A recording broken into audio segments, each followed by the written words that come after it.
문학 작품 같이 한번 쭉 먼저 정리를 먼저 흐름을 잡고 갈게요. 왜냐면 다음 주부터 내신이기도 하고, 그리고 우리가 지금 6평이 거의 한 3주 정도 지나고, 제가 이 수업을 계속 다시 반복하면서 이제는 해설이나 출제 경향이 너무 완벽하게 나와서 설명을 드릴게요. 제가 이제 어제 오르베 글 쓰면서 보니까 너무나 재밌게도 제가 작년에 마지막으로 올리고 어제까지 글을 하나도 안 썼더라고. 근데 작년에 마지막에 올렸던 글이 이번 6월 그 논리지문 출제 예측 글이었어요. 진짜 니네 가서 봐봐. 나도 보고 깜짝 놀랐어요. 그러니까 글을 쓰고 나서 내 글이 아래 써 있는 게 보이잖아. 나 깜짝 놀랐어요. 그래서 이게 정말 내가 잘났다는 얘기가 아니라 이게 그냥 일관되게 보이는구나 하고 그 얘기를 왜 하냐면, 지금 제가 내신 대비도 하고 있는데 자사고 1학년 내신 대비로 수능형으로 내는 학교들에서 그 느낌을 계속 건드리는데 특히 문학에서 그걸 자꾸 건드려 주셔.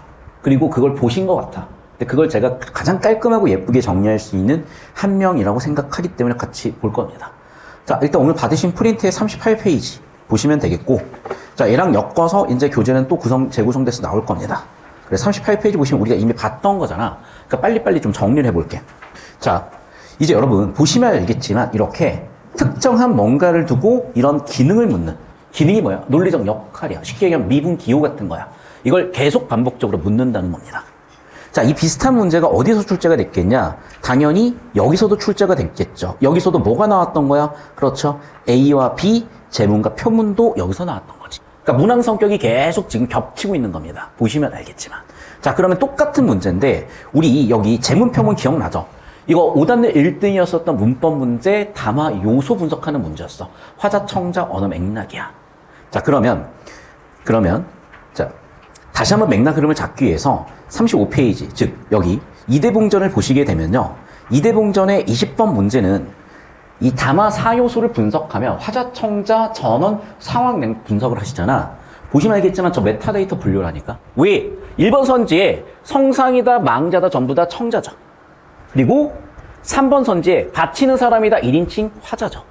그리고 4번, 5번 선지도 화자, 청자 분류하고 있는 거 보이셨을 겁니다. 두 번째는 봐봐. 화자, 청자의 관계가 특수해. 어떻게 특수해? 이렇게 높임 관계가 있어요. 그래서 1인칭이 낮춤의 대상이고 2인칭이 높임의 대상이야. 끝났어. 그래서 몇 번이었던 거야? 3번이었던 거죠. 그래서 맞니? 근데 이게 왜 안 보였던 건지 생각을 다시 한번 더듬어 보잖아. 너희 한번 발췌독해 볼래? A에서는 낮춤으로 소녀라는 표현이 나와요. 맞냐? 근데 B에서는 안 보여. 정확하게 소첩이라고 하네요. 근데 B에서는 잘 안 보여. 찾아봐. 30초 드린다. 그래서 애들이 많이 틀린 거예요. 안 보여서. A에서는 소첩이 보였는데 B에서는 잘 안 보여. 혹시 B에서 찾은 사람 잠깐 손 한번 들어볼래요? 괜찮아. 이거 실시간으로 녹화할 거예요. 이유는 안 찾아진다. 정말 안 찾아진다를 말씀드리기 위해서. 혹시 찾은 사람 손. 자, 고개 들어봐. 이 얘기야.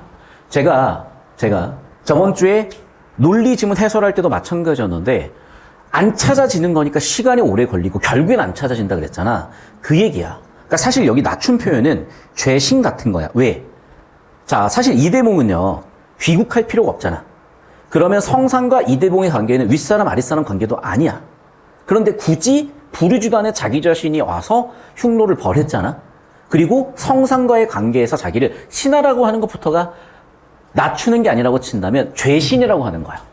내가 죄 지은 게 없잖아, 지금. 오히려 공을 내가 만들었는데도 불구하고 스스로를 죄를 지었다고 표현하는 거는 겸손의 표현이고, 겸손 바꿔 얘기하면 낮춤의 표현인 거야.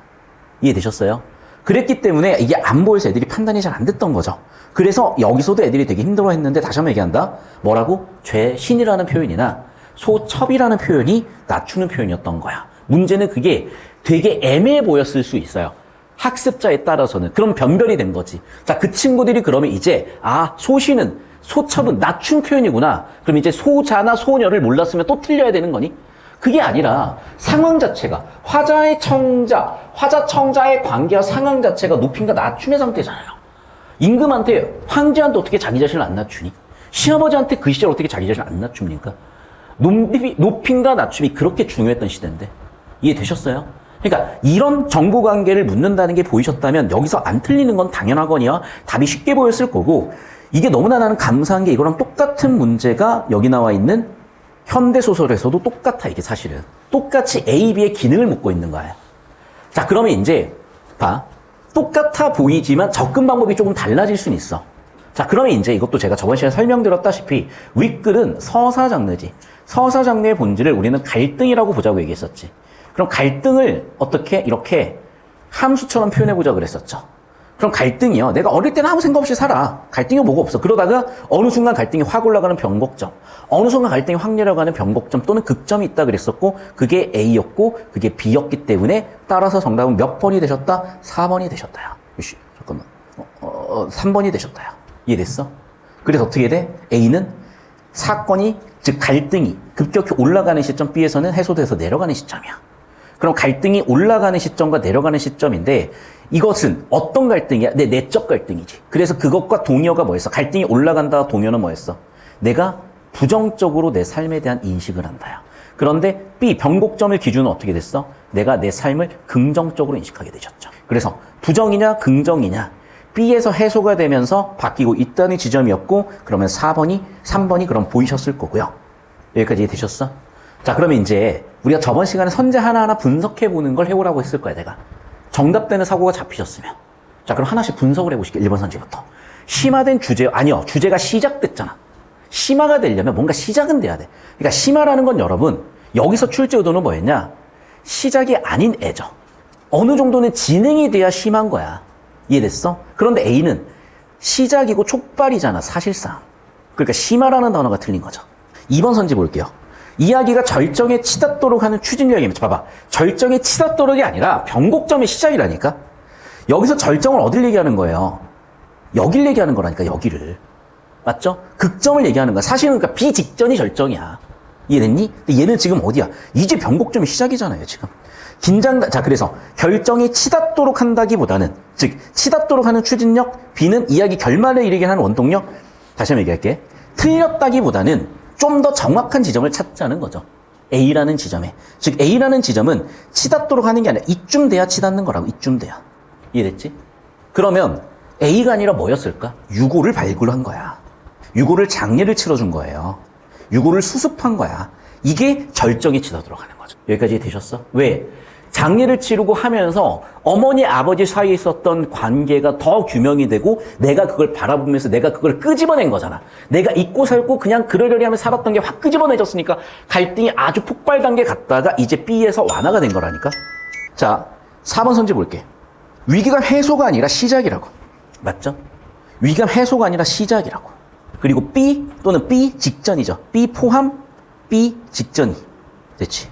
자, 그럼 봐봐. 5번 선지 앞부분은 맞아요. 시발점. 뭐가 틀렸을까? 전모가 드러났다기보다는 봐봐. 전모가 드러났다는 거는 전모는 뭐야? 팩트야. 그런데 지금 팩트는 없어. 뭐야? 나의 추측과 엄마의 바람이 충돌나고는 있어요.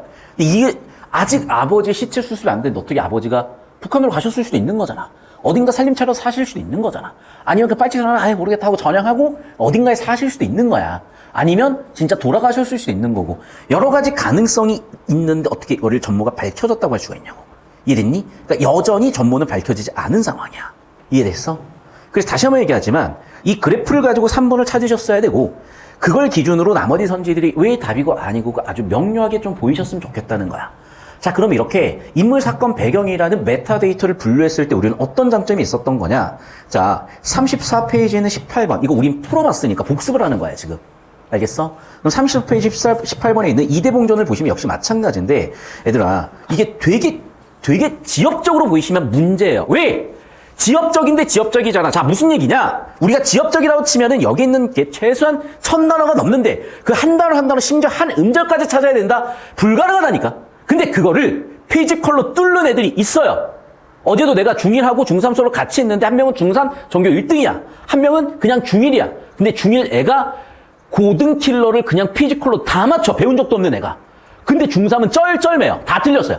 이건 재능의 차이거든. 그러니까 문제는 뭐냐. 국어라는 과목이 정립이 안 돼 있다 보니 재능으로 뚫는 애들이 생겼고 가르치는 사람이 그 재능을 이기거나 그 재능을 만들어주지를 못하니 그 재능이 정답으로 보일 수밖에 없는 거고 그러니까 국어는 해도 그만 안 해도 그만 국어에다가 집안체를 써도 성적 안 오른다는 얘기를 어디선가 부모님들 커뮤니티에서 해. 그래서 자꾸 어머님들이 나한테 아 국어는 집안체 팔아도 안 된다는 얘기를 어디서 들었다 그런 얘기를 자꾸 표현해 쓰시는 걸 보니 아 뭔가 부모님들께서 나를 답이라고 생각은 하시되 아직 신뢰가 덜 온 상황이구나. 왜? 못 봤으니까 두 눈도. 자, 두 눈으로 보시게끔 제가 설계를 해놓은 거예요. 자, 우리 보시면 알겠지만 3번 선지에서 한 단어가 아니라 한 음절이 틀려. 어떻게? 장한림 부부가 아니라 부자야 사실은.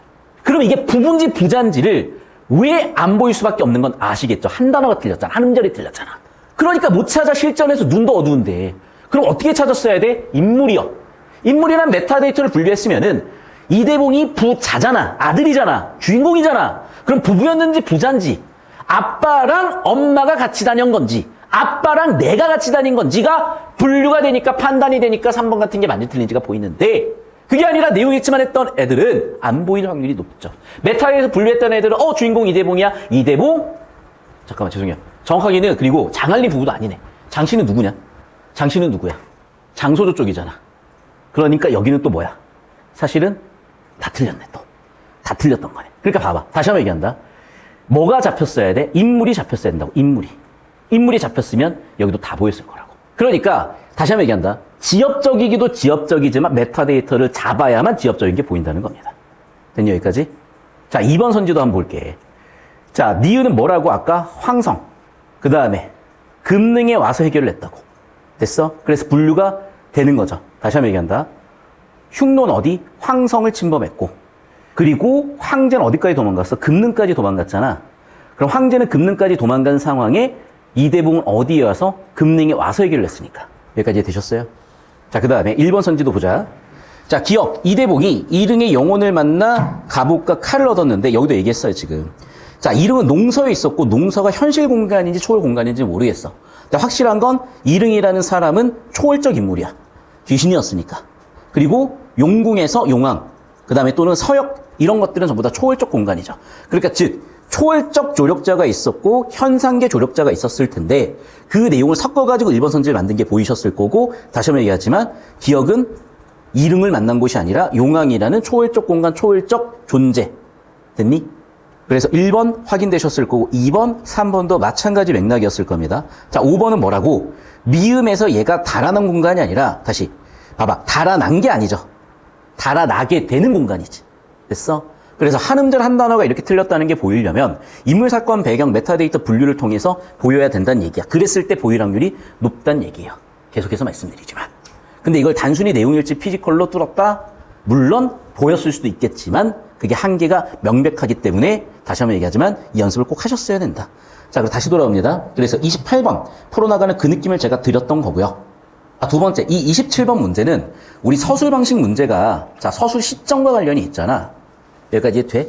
자, 그럼 봐. 이 서술 시점과 관련 지어 봤을 때 이 서술 방식에 대한 얘기인데, 여기서 옛날의 시점은요, 우린 아까 4가지로 분류한 거 아셨을 거야. 1인칭이냐 3인칭이냐 내면 서술이 되냐 안 되냐로 사실은.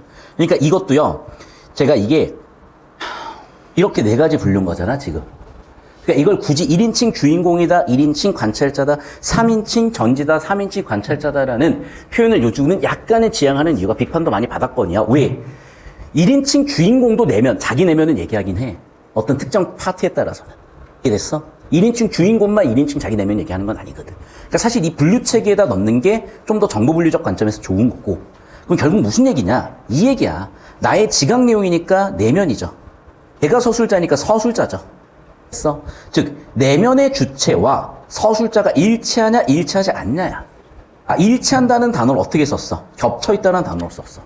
일치하지 않는다를 구분된다는 단어를 썼어. 그럼 벌써 1, 2번 둘 중에 정답이 나오셔야죠. 됐니? 둘 중 하나 정답인 걸 당연히. 아시다시피 1인칭 주인공 시점이니까 1번 선지 괜찮고 틀린 선지 2번이었잖아요. 구분되는 게 아니라 겹쳐있잖아. 동일하잖아. 그러니까 이 얘기를 왜 자꾸 드리냐면, 조동일 교수님하고 문학 4장르나 글개미, 우아미, 순고미, 비장미를 분류하신 선생님, 교수님이 계셔. 그 교수님이 그 사분법 체계나 이 경우의 수 체계를 많이 쓰신 건데, 그 시절이다 보니까 텍스트 분류를 주로 하셨어요. 그래서 이걸 이렇게 표 처리를 하는 시도나 도구가 없었던 건데, 자, 이제 여러분 모의고사 대비로, 그 다음에 수능 이런 킬러 유형 대비로 이런 데이터 처리, 메타데이터 처리, 정보 분류 체계가 들어와 있을 때 좀 편해진다고. 자꾸 연습시키는 거니까 잘 봐주시고, 그렇구나. 여기서 뭐라고? 서술자와 주체가 동일하냐, 동일하지 않냐, 겹쳐있냐, 겹쳐있지 않냐 가지고 정보 분류, 정답 2번 설계, 논리관계가 보였다. 28번도 마찬가지다. 서사의 본질을 갈등이라고 본다면 A와 B의 갈등 핵심 사건인 내적인 부정적인 상황에서 긍정적으로 전환되는 건데 부정적인 게 언제부터 시작이 됐어? 이때부터 부정적인 것의 시작이야. 부정적인 게 언제 해소가 됐어? B 이후에 해소야. 그럼 그걸 알았다면 3번 선지가 명확하게 보일 수밖에 없는 거고 그럼 1, 2, 4, 5가 틀렸다는 것도 그 주제가 잡혀있을 때 정확한 정보가 잡혀있을 때 정확한 정보와 오답인 정보를 비교하는 과정에서 털어내실 수가 있었겠죠. 됐니? 자, 그 다음에 29번도 볼게. 가와 나에 대한 이해요.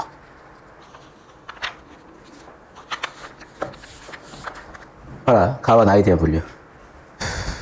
얘도 마찬가지로 어떤 측면이냐면 같은 사건에 대해 다른 관점을 보여주는 거야. 자, 그럼 봐봐. 지금 제일 핵심 사건은 뭐냐면 아버지가 지리산에 들어가신 거야. 그래서 모든 문제가 시작이 돼요.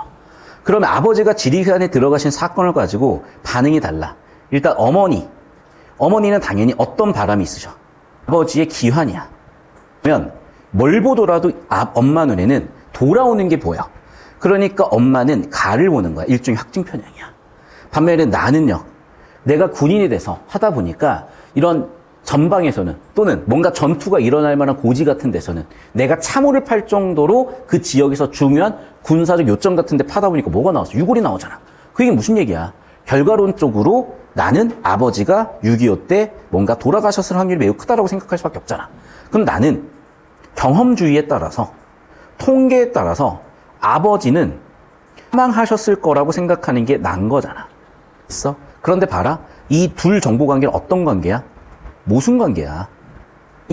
그래서 가정보와 나정보는 모순 관계라니까. 모순 관계라는 건 무슨 얘기야?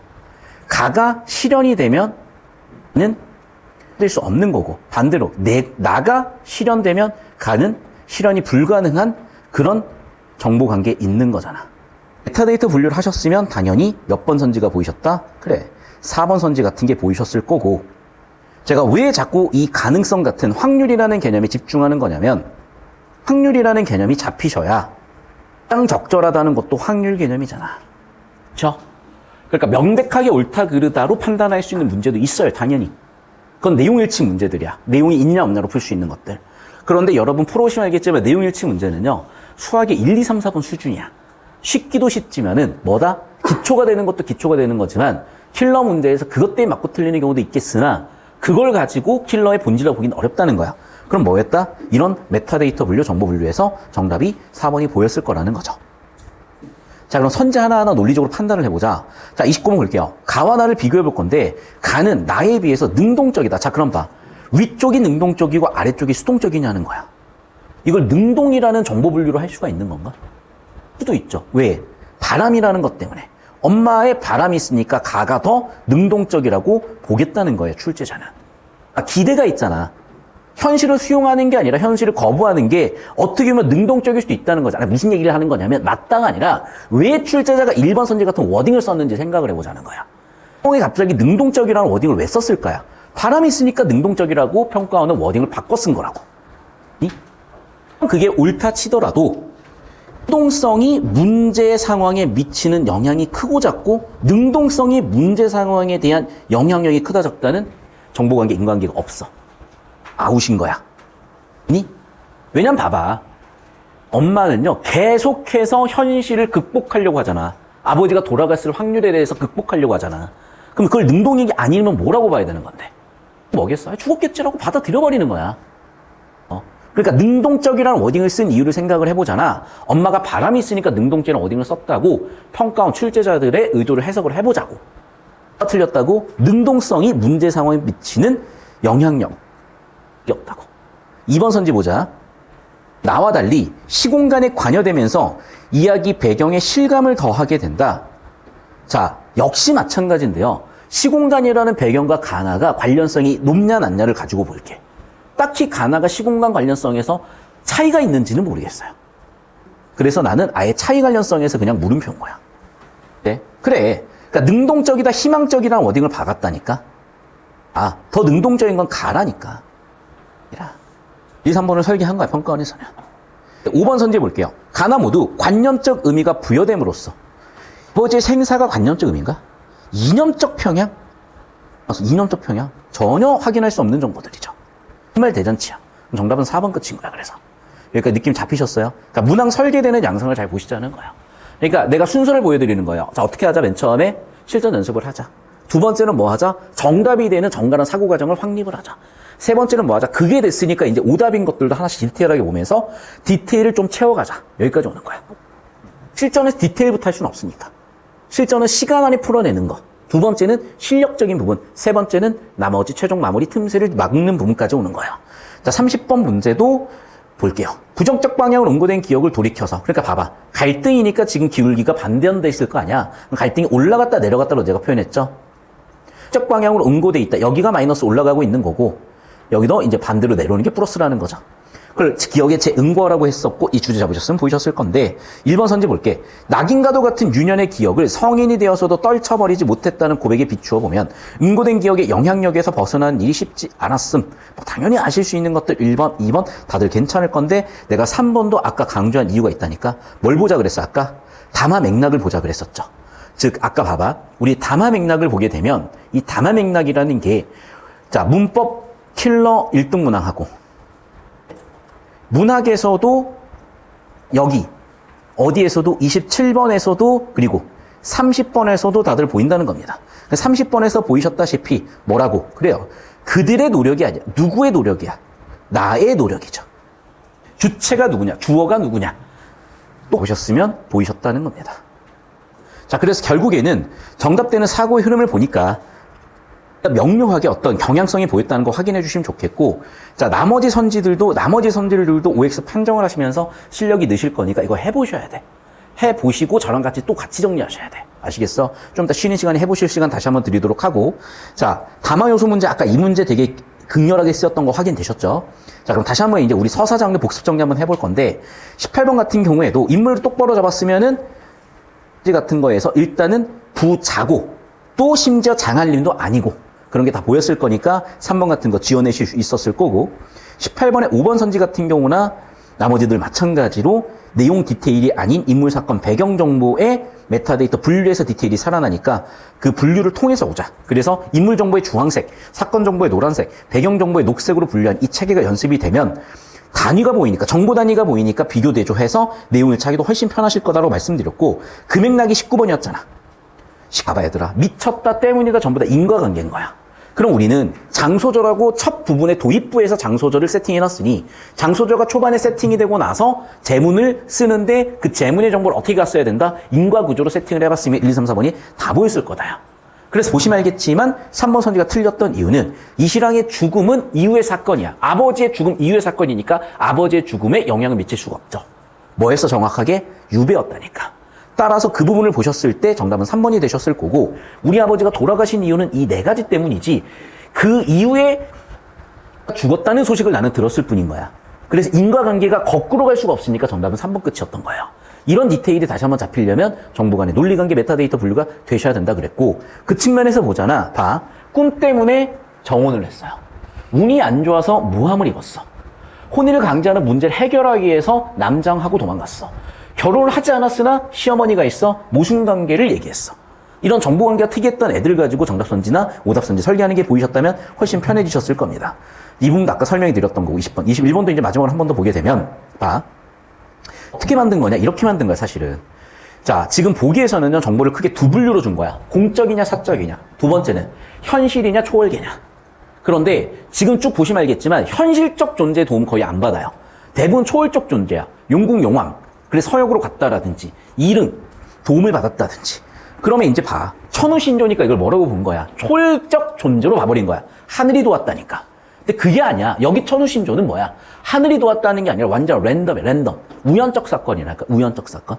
이해되셨어? 그러니까 우연적 사건이지 비현실계적 존재가 아니라는 거예요. 잡히셨어? 느낌 잡히셨어? 하나 더 보시면 알겠지만 이시랑과 제의를 했다. 공적 활약에 조력했다. 자, 이시랑과 제의한 거는 뭐냐? 관계고 여기는 공적인 거니까 당연히 관련성도 없고. 그러니까 두 가지 측면에서 아웃이야. 첫 번째는 뭐라고? 공적 가치와 사적 가치의 정보관계. 두 번째는 뭐라고? 현실계, 비현실계의 정보에 있어서. 그러니까 현실계, 비현실계 정보와 공적, 사적 두 가지 가지고 오답 설계했다는 겁니다. 이렇게 잘 눈여겨봐 주셔야 돼. 그러니까 자, 그래서 필기 정리하시고 자, 우리 그래서 지금 38, 39도 이 맥락에서 보셨으면 많이 도움이 되실 거고요. 자, 제가 자꾸 이 얘기를 드린 이유가 뭐냐면 내용일치 피지컬은 그냥 알아서 되는 거야. 재능의 영역이고. 야, 가르친다고 내용일치를 잘 알겠냐? 그럼 내용일치 할 수 있는 도구를 줘야 될 거 아니야. 그 도구가 뭐야? 정보분류 틀이라고. 저 따라오세요. 자, 아까 비판한 두 번째 근거가 뭐냐? 이거야. 정신노동의 생산력이 훨씬 크다는 거야. 그걸 작가는 뭐라고 워딩을 박았어? 큰일을 하는 사람이라고 워딩을 박아요. 자, 지문으로 와보자. 지문으로 오시면 보이셨죠? 어디에 보이셨어? 자, 첫 번째는 뭐야? 그래. 아이고, 역시 안 되는 것이다 보다라고 비판 근거 1번은 뭐냐? 아유, 그냥 운명인가 봐. 노력 같은 건 안 할래? 라는 거 비판 근거 첫 번째죠. 됐어? 그러면서 너는 누구랑 똑같아? 게으른 농부들하고 똑같다. B랑 똑같은 새끼들이야. 라고 비판 근거를 잡아놓은 거야. 근데 단락이 넘어갔잖니? 그럼 비판의 근거 두 번째인데 뭐야? 그래, 너희 고생은 덜해. 수고는 덜해. 그런데 너희가 얻는 생산성, 이득은 뒤지게 커. 근데 왜 그걸 안 하는 거야? 라는 걸 굵은 글씨로 한마디로 박아놨잖아요. 큰일 하면서 부지런해야 되지. 라고. 큰일 한다는 게 뭐야? 고생에 비해서 생산성이 크다는 얘기를 한 거잖아, 지금. 농사는 이롬이 적대요. 하지만 학문은 이롬이 크대. 농사보다 학문의 생산성이 크다잖아. 그러면 이롬이 작은 일, 농부 같은 것도 열심히 하고 있는데 하물며 너는 그 생산성이 큰 일을 하면 부지런해야지. 이해됐어? 비판하는 논리구조를 보시면 저 따라와 보실게요. 그래서 뭐라고? 정신노동을 뭐라고 본 거야? 큰일이라고 본 거야. 여기까지 되셨니? 정신노동을 큰일로 봤기 때문에 여기는 누구 들으라고 한 얘기야? 결국에는 B 들으라고 하는 얘기가 아니라 C 들으라고 한 얘기라니까. 그래서 청자가 틀린 거죠. 2인칭. 청자가 누구야? B가 아니라 C였다는 거라고. 그래서 정답 5번으로 좁혀졌을 거라고. 그러니까 다시 한번 얘기하지만 내용일치 하시다 보면은 실수나 정확성 또는 시간 이런 부분에서 손해를 볼 수밖에 없어요. 결과론적으로 그래. 처음에는 그게 쉬워 보일지 몰라도 그거는 실력이란 게 늘질 않아. 그럼 어디서 실력이 느는 거냐? 저런 도구들 잘 가져다 쓰셨을 때야. 되셨죠? 여기까지. 자, 그 다음에 23번 풀고 좀 잠깐 쉴 건데요. 잘 보셔야 돼. 자, 1번. 꽁생원의 인물의 성격 맞죠? 운을 바라는 애들, 요행을 바라는 애들. 뭐보다는 노력이나 의지보다도, 실력보다도. 그런데 2번 선지라는 거야. 자, 꽁생원의 특징 두 번째는 뭐였어? 얘는 책임감 같은 건 없어. 가족에 대한 책임감 같은 게 없는 인간이 함께 같은 건 없다니까? 처자식 갖다가 뭐 고생하든지 말든지 난 모르지. 나만 편하면 되고 나만 재밌게 살면 되었잖아, 인간이. 되셨어? 그래서 출제 포인트, 문제 묻는 포인트가 명확하게 존재하는 거고 이 정답되는 사고 다시 한번 제가 강조를 드렸어요. 이 다음에 하실 일은 뭐라고? 오답이 오답인 이유, 정답이 정답인 이유를 발췌독을 하든 뭐를 하든 다시 한번 우리가 점검해서 세워보자는 말씀을 드리고 있는 겁니다. 여기까지 되셨죠? 됐어? 그래서 큰 그림과 흐름이 보이셨으면 되겠고 마지막에 이제 현대식까지 올 것인데 자, 다시 한번 얘기한다 그랬다. 자, 여기 봐. 세속이냐 탈속이냐의 분류 자체가 있잖아. 세속이라는 분류라는 순간 뭐가 보이셔야 되는 거야, 우리는? 탈속도 보이셔야죠. 그 탈속이 뭐니? 자연이잖아. 그러면 세속과 탈속을 나누셔야 되는데 이런 공간 메타데이터의 이분법적 체계 첫 번째, 초월계냐 현실계가 있었을 거 아니야. 사실 초월계랑 비슷한 맥락이 있는 게 탈속이에요, 여러분. 현실계랑 비슷한 맥락이 있는 게 세속이고 물론 엄밀하게 탈속, 세속도 우리가 접할 수 있는 공간이라고 해석을 하자면 아예 초월계는 또 아닐 수도 있겠으나 이게 다 종교적 가치관에서 그 시절에 만들어져 왔던 가치관들이라는 거지. 자, 그럼 봐봐. 이런 이분법적 관점은 어디에 있었던 거야? 중세 때 있었던 거라니까? 그런데 우리는 지금 근현대로 갔잖아. 여기까지 이해가 되셨어? 그럼 근현대로 갔기 때문에 이제 어디에 멈춰 있어야 돼? 너희 EBS 풀어봤니? 풀어봤어? 안 풀어봤니? EBS 이 지문이 있어. EBS 풀었던 애들은 어떤 지문이 있냐면 이런 거야. 그 시절에는 자연에 우리가 파묻혀서 살 수도 있겠고 현실에 파묻혀서 살 수도 있는데 지금 여기는 탈속이고 여기는 세속인데 그 다음 뭐라고? 인간, 즉 자아의 세계로 오란 얘기예요. 그래서 자, 정반합의 정보분류 체계로 이 올해 EBS의 이 정반합의 분류 체계로 어디로 오라고? 이 둘의 대립 갈등을 극복하고 어디까지 오라고? 여기까지 오라는 독서 지문이 있어요, 하나가. EBS 중에. 못 본 것 같으면 좀 이따 제가 찾아드릴게. 엮어서 보셔야 되고 여러분이 물론 엮어서 볼 수 있어야 되는데 시간도 없고 내가 대신할게. 내 역할은 이거야. 제발 나는 걔 잡소리 안 듣고 싶어. 이거 하는 거야. 내 역할은. 어차피 여러분 이거 하실 시간 없으니까. 아시겠죠? 자, 그래서 이것과도 올해 EBS에 엮어서 출제될 수 있어요. 어디에? 독서에. 왜? 독서와 문학의 경계를 넘나드는 시대니까. 필기하십시오. 자, 그래서 우리가 이제 중세 때 관점으로는 탈석이냐 세속이냐 이거 다 전부 다 어디서 왔어? 절대자가 정해줬잖아. 그 절대자의 말씀 어디에 있어? 종교 경전에 있었잖아. 그런데 이제 우리는 이것을 인간 중심으로 왔잖아. 그래서 뭐로 가야 되는 거라고? 그래, 탈속으로 가는 게 아니라 자, 봐. 절대자한테 회의하고 그렇지. 중세에서 우리는 극복하고 어디로 가야 돼? 근현대로 와야 되는데 얽매이지 않겠다. 틀렸다. 정답은 3번이다. 이거 저번 시간에 설명드렸고 다시 한번 이틀 강조하는 이유는 여러분 내신 대비로 제가 보다 보니 EBS에 이 맥락이 다 들어와 있었어. 아예 독서 지금 마지막 단락 마지막 문장이 있었던 거야. 그래서 다시 한번 얘기한다. 근본주의로서 여기서는 탈속이야. 그럼 탈속에서 벗어나면 어디? 세속 그 이상으로 가서 어디? 인간. 즉 내 자아의 세계까지 와야 된다. 이 얘기가 나와요. 아시겠죠? 자, 그래서 그 아이디어에서 다시 한번 보기에 3번 문항이 설계됐던 그 느낌 보시면 되겠고 이렇게 하세요. 자, 그러면 이제 이 보기 통해서 우리는 어느 정도 주제를 흐름을 봤었잖아요. 자, 봐봐. 가에서 뭐야? 세속의 일상을 떠나 자연에 들어온 화자가 동화되어가는 과정이야. 그 다음에 여기에서는 그래, 절대자의 관계 끊고 이제 내 스스로 내가 판단의 주체가 되겠다는 거야. 여기까지 이해되셨어?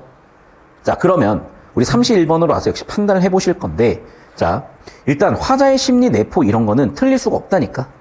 주제의식 강조 이런 것도 틀릴 수가 없어요. 화자의 태도 드러내는데 틀릴 수가 없고 시상전개 틀릴 수가 없어. 자, 그런데 봐봐. 친밀감은 틀릴 수가 있죠. 이거는 특정 주제니까. 그러니까 벌써 5번은 틀릴 가능성이 존재하는 애인 거야. 두 번째 분류는 어디야? 자, 의나 있냐 물어봤죠. 대상 한정어휘. 얘들아, 대상 한정어휘는 대표적으로 어떤 개념을 얘기하는 거야?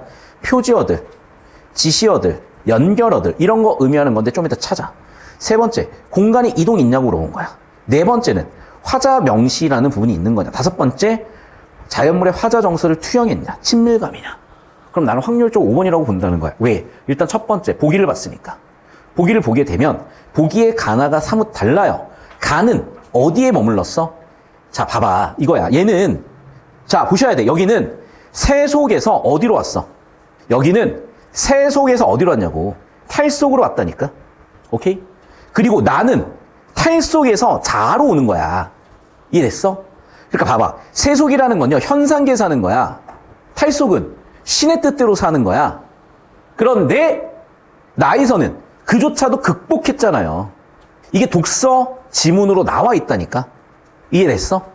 그래서 가의 인식이 나에서 심화되는 흐름을 보여주는 건데 이거 작년 6월골 수능의 킬러 문제들이 이 느낌이었다니까. 몇 번 봤단 말이야. 내가 엮어서 또 보여줄 거라고. 지금 내신 때문에 보여주는 거야. 내신인데 작년 6급형 들고 와봐야 뭔가 느낌이 덜 할 거니까. 내신 끝나고 다시 한번 이거를 정교하게 만들어 드릴게요. 내가 이미 예견했잖아. 올해 6평은 아마 복귀될 것이다. 하지만 분석하다 보면 내신 대비한다고 흐지부지 될 것이다. 따라서 일단은 내신 끝나고 한 번 더 잡긴 하겠지만 감각은 유지를 해주자. 내신 끝나고부터가 본격적인 레이스다라고 몇 차례나 말씀을 드렸습니다. 여기까지 이해되셨나요? 자, 그래서 정답 선지, 5번 선지 확인되셨을 거야. 일단 여러분은 녹색으로 확인했겠죠? 자연물의 화자의 정서 투영을 했느냐? 확인 한번 해볼래? 자연물의 화자 정서 투영, 고1 내신이면 여러분이 뭔가 판단하고 찾으실 수가 있었을 건데 다시 한번 얘기한다. 자, 가나 둘 다 마찬가지인데 좀 이따 내가 이거는 확인을 해볼게. 어쨌든 정답은 5번이라는 거 확인되셨을 거고. 자, 32번에 A, B도 같이 한번 보도록 할게요. 자, A, 길을 가다가 자주 뒤를 돌아봤어. 자, 두 번째, 홀로래. 세 번째는 뭐 어떻대 저떻대. 자, A, B의 기능에 대해서 보자. 우리 아까 계속 A, B 엮어서 물어보는 거 봤지? 봐, 여기도 관습이고 여기도 관습이야. 근데 이 관습에 대한 화자의 판단이 달라. 판단해봐. 30초 드린다. 관습에 대해서 판단해봐. 어떤 성격 차이가 있는지 판단해보셔. 자, 이거는 작품 해석을 하면 보이긴 하거든요. 잘 봐. 손은 들고 떠나간 미련은 없다. 미련이 없다라는 건 미련이 있다 없다 말 그대로. 미련이 없다. 난 뭐 하겠다. 떠나가겠다는 거야, 그러면. 자, 며칠째 청산회와 푼이 심지어 보기를 봤지. 그럼 얘가 손은 들고 떠나갔을 때 나는 미련이 없는 그 대상은 누구야? 세속이야. 나는 세속을 그래서 뭐 한 거야? 떠났고 미련도 없고야. 며칠째 청산의 알풀을 푸니 난 뭐 했어 지금? 탈속에 왔죠. 그럼 봐봐. 그 상황에서 흐리던 산길이 잘 보인다는 것은 과거에는 보이지 않았던 게 이제 선명해졌다는 거죠. 어떤 단어 때문에? 흐리던이라는 단어 때문에. 정보 간의 관계가 이제는 더 명확해졌다는 거잖아. 자, 그럼 이제 계속해서 탈속의 얘기를 하고 있는데 잘 봐. 상수열매를 주우며는 탈속이죠. 인가를 내려다보는 거는 세속을 들여다보고 있죠. 쓰다 둔 편지, 둔 과거 시제, 편지, 버린 칫솔 전부 다 세속의 정보들이죠. 전부 다 세속의 정보들이죠. 남방으로 가다 길로 치고 두어 번 허우적거리는 여우물, 산 아래는 떼까치들이 물러와 모든 야성을 버리고 들 가운데 순결해진다가 무슨 얘기인지 모르겠어. 길 가다가 자주 뒤를 보려겠던 30번 다르고 30번 포기했던 관습들. 여러분, 이 관습은 뭘까? 당연히 내가 지금 어디에 살다 어디에 왔어? 세속에 타서 탈속에 왔죠. 그럼 나한테 있는 관습이나 내가 30 몇 년 동안 바라봤던 게 뭐겠어? 그래, 세속이겠죠, 관습은. 그러면서 나는 이 관습들을 뭐 하고 싶어? 갖다 버리고 탈속으로 가고 싶다는 얘기야. 그러니까 정보 분류 되셨어요? 그럼 봐. 나한테 있어서 세속은 좋은 거야, 나쁜 거야? 좋은 거야, 나쁜 거야? 그렇지. 여기는 화자의 갈등 요소예요. 여기는 갈등이 해소가 된 거고. 그래서 청산으로 와서 해결을 한 거야, 지금 얘는. 그러니까 되셨어? 즉, 세속에 살던 나는 갈등이 내재되어 있던 존재였지만 탈속으로 가면서 갈등이 해소된 거야. 청산으로 오면서 갈등이 해소된 거야. 자, 이제 그 맥락에서 나도 볼 건데요. 이제 나는 차를 마시는데 지금 좋아, 나빠? 좋아. 고즈넉하거든. 내가 좋아하거든. 근데 나는 그게 뭐 대단하다기보다는 그냥 담담하게 느껴지거든. 누군가의 시킴을 받은 것도 아니라고. 내 스스로라고. 나왔지, 주제가. 뭐야? 그래. 내 스스로라니까. 뭐가 서 있어, 지금? 주체가 서 있잖아요, 주체가. 주체가 서 있다니까, 주체가 서 있다니까, 주체가 서 있다고. 주체가 서 있다고. 관습이라고. 자, 그럼 봐봐. 여기 있는 관습은 뭐야? 그래. 나는 이제 나의 현실과 이상이 같아달라, 같아. 현실과 이상이 같고, 그게 이제 어떻게 됐어? 사실이면서 관습이 돼버렸다니까? 아니? 그럼 갈등이 애초에 여기서 이미 존재하지 않은 채로 오래된 거야. 됐죠? 여기 있는 관습은 그래서 갈등 자체 없는 관습인 거야. 그래서, 자, 현실과 이상이 지금 아예 일치된 관습이고요. 여기는 현실과 이상이, 나의 현실과 이상이 대립 갈등이 되어 있었잖아. 과거에는. 왜? 과거의 이상은 나의 탈속이었어. 나의 현실은 이상이었어. 나의 현실은 세속이었어. 둘이 같지 않아서 생긴 갈등이었잖아, 얘는. 여기 있는 관습은 갈등이고요. 여기 B의 관습은 갈등이 아니라고. 왜? 내가 지금 있는 곳에 차 마시면서 너무 좋으니까. 됐니? 그럼 이 지점을 포인트를 잡았던 게 몇 번 선지겠어, 당연히. 번이겠지, 그래서. 이게 왜 중요한 거냐면, 지금 여러분이 내신 문제를 해가지고 골개미, 우함이 이거 기억나죠? 그 다음에 서정서사도 기억나지. 거기서 뭐가 있냐면, 자, 잘 들어야 돼. 세계와 자아의 대립이냐 아니냐가 있어. 일치냐 아니냐가 있어. 그걸 가지고 미적 범주 4가지를 분류해놨고, 그걸 가지고 장르 4가지를 분류해놨다고. 그걸 내가 오늘 아침에 영상을 찍어서 공유를 해드릴 건데, 그게 갑자기 이제 고1 애들 개념하면서 이해가 안 돼 해가지고 내가 논문을 찾아보면서 다시 한번 정리해서 설명을 드렸고, 그걸 하고 나니 다시 보이는 거야, 이게. 어떻게? 여기는 뭐야? 그래. 현실과 이상이 괴리된 경우야. 여기는 뭐야? 현실과 이상이 같은 경우야. 현실과 이상이 괴리돼 있으니까 당연히 갈등이 있고, 현실과 이상이 같으니까 갈등이 없겠지. 그러면 그런 개념이 잡혀있는 애들은 4번 선지 같은 것도 보인다는 거죠. 그래서 A는 갈등이고 B는 갈등이 없는 거고. 그냥 문제를 만든 게 아니야. 너희가 고1 때 배웠었던 미적 범주, 우아미, 골개미, 순고미, 비장미라든지 서정, 서사, 교술, 희곡이라는 장르 구분, 그 네 가지 분류 체계가 이렇게 지금의 킬러 문제로 재해석돼서 출제되더라는 거죠. 그 다음 이제 33번도 같이 보도록 할게요. 기억 미음에 대한 이해. 대상이 이전에는 제대로 파악되지 않았다. 자, 봐. 내가 이것도 논리기호를 잡으라는 이유가 이거야. 이런 시간 선호 관계. 아까도 나왔잖아. 봐봐. 지금 친구 둘이 있었는데 얘가 억울하게 유배를 가서 충격받아서 병 걸려서 죽었잖아. 그리고 나서 시아버지가 죽었다는 소식을 들었잖아. 우리 아버지 죽음은 이미 유배 때문에 일어난 일인 거지. 시아버지 죽음 소식은 이후 소식이잖아. 이해됐니? 그런 시간 선호 관계를 못 잡는 거야, 애들이.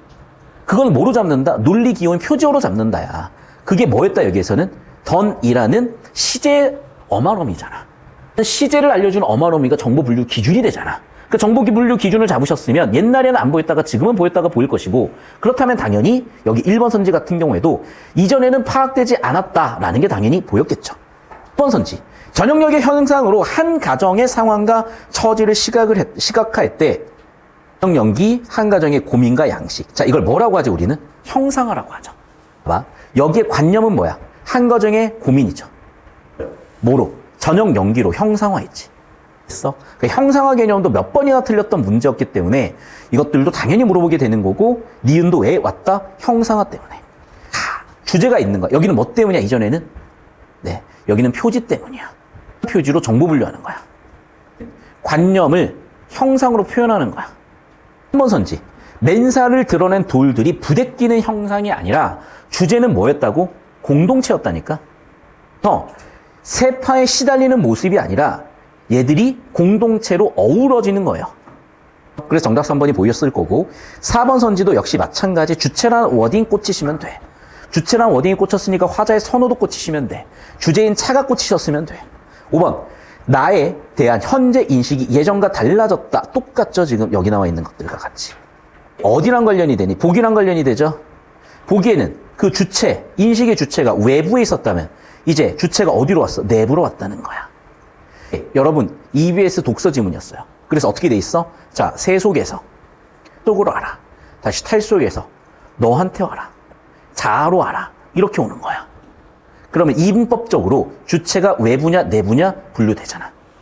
그러니까 이런 정보 분류였던 거야. 근데 내가 이번에도 반성을 했던 게, 제가 학교 다니면서 공부를 많이 못했나 봐요. 서울대. 그래서 제가 이해가 안 돼서 교수님들한테 개념을 많이 여쭤봤던 것 같은데, 교수님은 한 절반 정도 교수님께서 이 병신은 왜 이걸 모르고 있지라는 느낌으로 반응을 하셔서 내가 많이 못 여쭤본 안타까움이 있는데, 지금 제가 필드에 나와서 내신 애들 가르치면서 다시 한번 돌이켜서 전공 서적도 보고 논문도 보고 하다 보니까요, 어머나 내가 그때 정말 멍청했네라는 생각이 들어요. 내가 그때 정말 몰랐구나라는 생각이 들고, 하나 더. 그리고 때때로 정말 친절하게 가르쳐 주신 교수님들 정말 많으셔. 희한하게 평가원 연구하셨던 교수님들 하나같이 인품도 훌륭하셨던 것 같다. 그분들께 너무 잘 배웠고, 너무 잘 배운 덕분에 이런 킬러 문제들 아니라 내신 문제들에서도 왜 이런 문제들이 나오는지가 너무 많이 보여서, 여러분이 앞으로 수업 들으실 때 제가 더 잘 보여드릴 수 있는 좀 기회가 된 것 같아서 참 좋았습니다. 자, 제가 이제 호로로록 하면서 좀 평소와는 다르게 한 지문 한 지문이 아니라 엮어보는 느낌을 드렸던 이유는, 이제 여러분이 실전에서 그게 하면서 풀어봤던 문제 느낌으로 풀릴 거기 때문이야. 그런 걸 많이 겪잖아. 똑같아. 이제 국어에서도 그걸 겪으시면 돼. 풀어봤던 거야. 아는 거야. 여기서 표 처리하면 되겠네. 여기서 메타데이터 분류하면 되겠네. 이런 게 보이셨으면 좋겠어. 됐죠? 자, 그래서 1차적으로 유평에서는 여기까지 끝난 겁니다. 그리고 여러분 내신 끝나고 나면 이걸 반영해서 EBS 엮고 기존 기출 엮은 지문들 같이 갈 거고, 자, 이제 금액락이 오늘 나눠드린, 우리가 사실 이거 벌써 한 달 전에 나눠준 이유가 있었어. 왜냐하면 이게 내 파이널 교재였기 때문이야. 그러니까 파이널 교재에 제가 2페이지를 묶어놓은 것 뿐이야, 사실은. 무슨 느낌인지 아시겠죠? 그러니까 이게 사실 작년 파이널 교재, 내가 지금, 그러니까 왜 내가 이걸 놀라냐면, 바빠가지고 우리가 오고 들어갈 시간이 없어요. 근데 우리 들어가야 돼. 그래야 장사가 되거든. 내가 홍보를 해야 될 거 아니야. 근데 홍보가 중요해? 당장 니네가 중요하지. 근데 니네 막 내신하다가 정신 없어가지고 이제 좀 내신이 마무리된 시점이야. 그래서 이제 좀 내신 마무리되는 시점에, 이제 좀 이걸 해설 영상 올려야 되겠다 싶어가지고 해설 영상 올리고 봤더니, 진짜 그 맨 마지막에 내가 이 내용을 해설 영상으로 찍어놨었어. 딱 여러분한테 풀어보라고 했었던 18페이지 고전 논리 지문이야. 논리 지문 푸실 때 무조건 벤 다이어그램 그려야 돼. 그럼 고전 논리에 벤 다이어그램 그려야 된다는 걸 어디서 알려준 거냐? 16페이지에는 구명기하기에서 알려줬어. 그리고 벤 다이어그램 그려서 풀었던 거 기억나실 거야. 이 16페이지 구명기하기에 종합명제랑 분석명제가 나와. 경험과 성험의 이분법 분류차계가 나와. 거기에서 치열하게 고민하셨기 때문에 당연히 우리는 18페이지를 이어서 보실 수 있는 거고, 이번 6편까지도 엮어서 보실 수가 있었다라는 게 제 주장이고, 그 주장을 여러분 두 눈으로 확인하시면